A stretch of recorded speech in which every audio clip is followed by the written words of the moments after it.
Le Lingo e-commerce Day se poursuit à Paris, à Eurosite, Georges V. Il y a plein de monde, on vous l'a dit tout au long de cette journée, avec plein de rencontres qui vous ont été proposées. Il y a des Français, il y a des étrangers, il y a des grands groupes et il y a notamment Facebook dans la place. Salut Olivier. Bonjour. Vous êtes client partner, ça veut dire quoi client partner chez Facebook? Alors client partner, c'est celui qui s'occupe d'une verticale chez Facebook. On s'occupe de différentes industries, le retail, le e-commerce, le travel pour en citer quelques-unes. Et moi, je m'occupe particulièrement du e-commerce et du retail pour Facebook France. Donc vous venez ici parce que vous êtes invité en tant que speaker pour un panel qui va parler notamment de Mobile First. Exactement. Je suis intervenu sur une table ronde qui était animée par Jérôme tout à l'heure sur notamment les sujets pour le coup. sur les sujets Mobile First et notamment Messenger. Qu'est-ce qui s'est dit en résumé comme ça? Vous nous faites profiter du mieux. Il s'est dit beaucoup de choses. Ouais. Ce qui s'est surtout dit, c'est évidemment que les usages ont été transformés par le mobile, très clairement. Ça fait quelques années qu'on l'observe. Et que, effectivement, les e-commerçants ou les retailers français sont rendus compte de ça et adoptent cette transformation digitale qui est énorme.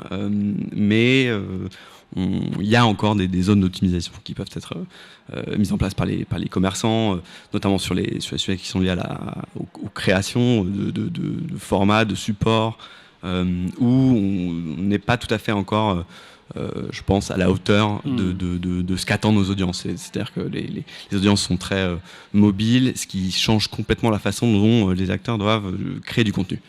Notamment du contenu vidéo qui est dédié pour le mobile. Et je pense que les commerçants n'ont pas, en tout cas encore, pris totalement... ça fait des années qu'on parle de m-commerce, donc le mobile commerce.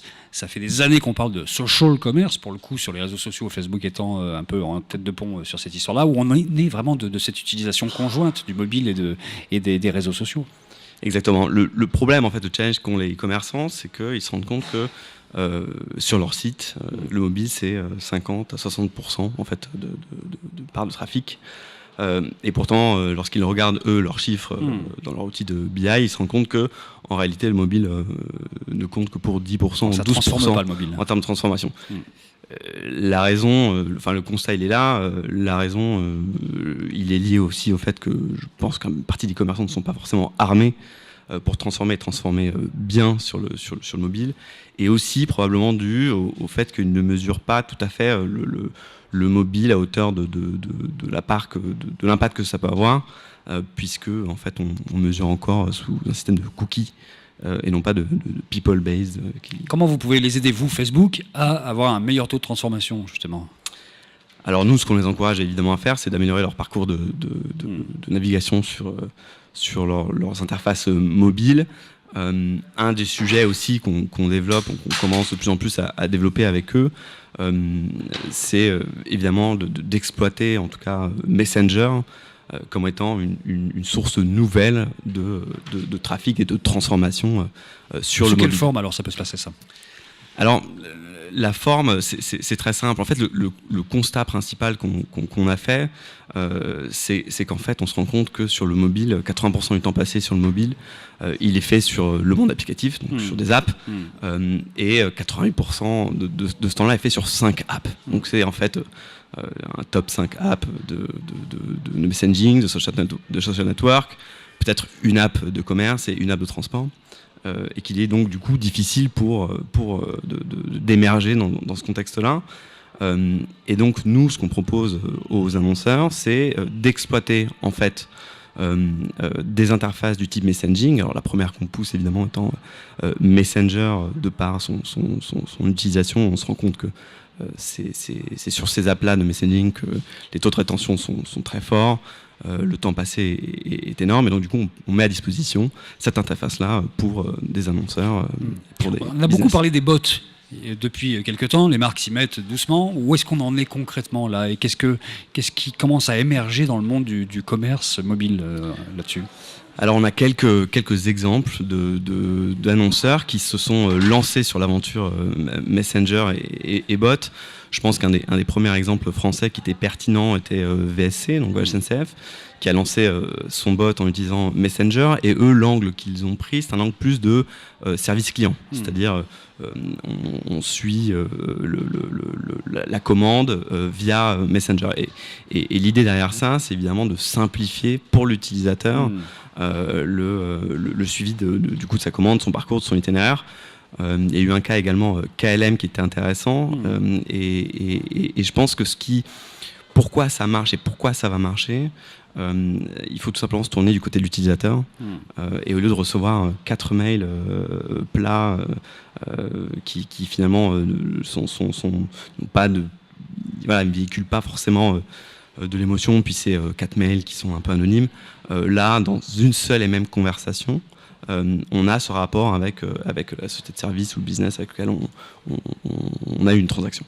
Donc vous pensez que vraiment ça va trouver sa place et que les marques vont trouver la façon de l'utiliser. Pour l'instant, c'est vrai que c'est beaucoup de CRM en fait qu'on fait avec ça. Tout à fait. Et pas encore un acte d'échange dans une vue de transformation commerciale en fait. Ça. Exactement. Là, alors, l'angle, en tout cas, le premier angle qui a été pris par les e-commerçants ou les annonceurs français est celui du CRM. Il y a des tests qui sont faits, qui sont assez concluants d'ailleurs, plutôt par des sociétés américaines sur de la transaction. Et c'est là où interviennent effectivement des systèmes de bots qui peuvent répondre en temps réel en fonction justement des demandes de leurs clients qui sont opt-in sur Messenger. Typiquement, voilà, vous avez envie d'acheter des chaussures, vous parlez sur Messenger avec votre service préféré de vendeur de chaussures, et puis vous lui demandez, voilà, je cherche des chaussures entre tel prix et tel prix. Et l'avantage en fait que ça a, c'est que finalement sur Messenger, on allie différents formats. À la fois il y a de la conversation, mais il y a évidemment des éléments d'image, des formats qu'on retrouve sur Facebook ou sur Instagram, type des carousels, type des formulaires, etc., qui sont plus riches qu'une simple conversation écrite. On parle beaucoup de cross-border ici, avec une interrogation qui est comment est-ce qu'on adopte la culture de chacun des pays, comment on arrive à être pertinent dans chacun des pays. Un réseau social, c'est une bonne façon d'aller comprendre un peu pays par pays ce qui peut se tramer intellectuellement. Vous pouvez avoir un rôle à jouer là-dedans ou pas ? Bien sûr, parce que évidemment, nous, la force qu'on a, c'est la puissance du réseau. Facebook, dans le monde, c'est 1,7 milliard. Sur Instagram, c'est 500 millions. Donc, évidemment, on a un réseau qui est mondial. On accompagne bien les annonceurs avec lesquels on travaille sur notamment les problématiques d'export, donc de cross-border, parce qu'aussi on a la connaissance des audiences au-delà du pays de leur société mère. Un chiffre comme ça rapide, 80% des clients que j'accompagne, moi, pour Facebook France, en retail ou en e-commerce, exportent à l'étranger, que ce soit en Europe, au Brésil, aux US. Depuis ce matin, Olivier, chacun termine avec ses lunettes sur le nez en nous disant ce que sera le point principal en 2017 de son action, en fait. Voilà, allez, je vous laisse chausser les lunettes et me dire ça. Je chausse mes lunettes. Je pense que pour nous, ça va être transporter, en tout cas, amener nos clients sur la vidéo.